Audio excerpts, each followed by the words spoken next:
This week, Governor Kathy Hochul signed legislation to increase penalties for wage theft. Today, WENY's New York Capitol correspondent Elise Klein breaks it down and talked with the governor about the impact she sees this having for workers. Elise joins us live tonight from Albany. Good evening.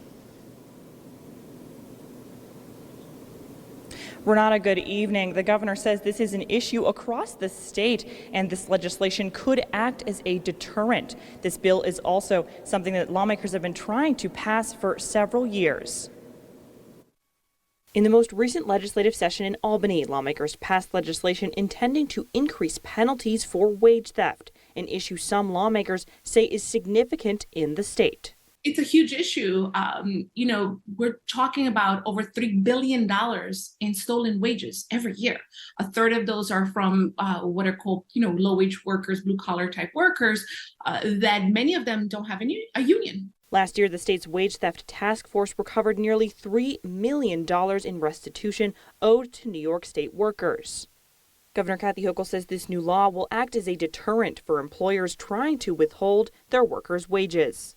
Any employer who may be on the path but not caught may think twice about it, because these people are owed a good wage for a day's work, and in some cases that's being stolen from them, and then we're treating it as a crime.